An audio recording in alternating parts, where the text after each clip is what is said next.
अस्सलाम वालेकुम वीवर्स, आज मैं आप लोगों के लिए लेकर आई हूँ ग्रीन चटनी की रेसिपी, जो कि हमें पूरे रमज़ान में इसको सेव कर लेंगे। और इतनी हेल्पफुल वीडियो आने वाली है ना कि आप लोग कहेंगे कि बहुत ही ज़्यादा इस वीडियो से आपको इंशाल्लाह ताला आराम मिलेगा। आप लोग बस बनाएं और फ्रीज़ कर दें, उसके बाद हमें इतनी मज़ेदार सी चटनी जो है ना एंजॉय करने को मिल जाएगी। तो रेसिपी को स्टार्ट कर लेते हैं। बिस्मिल्लाहिर्रहमानिर्रहीम। मैंने एक गड्डी पुदीना लिया, एक गड्डी हरा धनिया लिया। मैंने अच्छी तरीके से ख़राब पत्ते इसको अलहदा कर लिए थे। सेपरेट करने के बाद मैंने इसको कट कर लिया था, ठीक है। आप लोग जो है ना अच्छी तरीके से चॉप कर लीजिएगा। और मैं इसको वॉश कर लूँगी। फिर मैं इसको वॉश कर आती हूँ। ये देखिए मैंने वॉश कर लिया है। और मैंने 4 से 5 हरी मिर्चें ली हैं, उसको मैंने बीच में से कट कर लिया है। 2 टेबलस्पून के बराबर मैंने लहसुन लिया है। और लहसुन आप लोग जो कोशिश कीजिएगा कि देसी लें, ठीक है। और इसके अंदर मैंने क्या कहते हैं ज़ीरा लिया है 2 टेबलस्पून।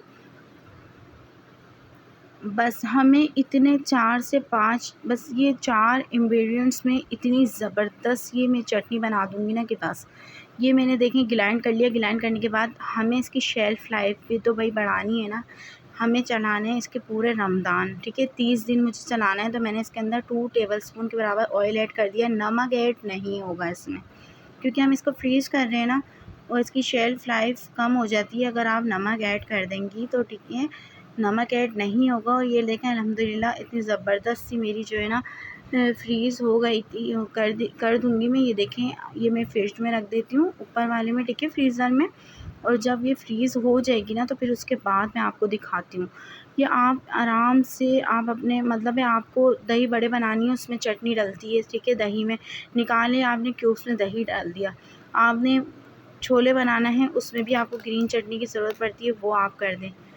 आपको आपको पकोड़े समोसे इनके लिए भी चटनी बनानी है, आपने आधा घंटा पहले या 15 मिनट पहले निकाल के रख दी। उसके अंदर हम इमली का पेस्ट, थोड़ा सा पल्प डाल दें, या तो जो है ना एक नींबू निचोड़ दें, तो उससे खटास आ जाएगी। जिनको खट्टा पसंद नहीं है तो उनके लिए बेस्ट है, ठीक है। तो नमक आप ऐड करके ईज़िली आप इंजॉय कर सकते हैं ना, ये हेल्पफुल। तो बस आपको बना के रख देनी है और बिल्कुल नो टेंशन होकर। और ये देखें अल्हम्दुलिल्लाह मेरे इतने सारे क्यूब्स बने। बस इस कंटेनर में मैं इसको पैक करके रख दूँगी कि एयर नहीं जाए। आई होप आपको रेसिपी अच्छी लगी होगी। रेसिपी अच्छी लगे लाइक ज़रूर कर दिएगा। चैनल पे न्यू सब्सक्राइब करके जाइएगा। चलती हूँ, दुआ में याद रखिएगा। अल्लाह हाफ़िज़।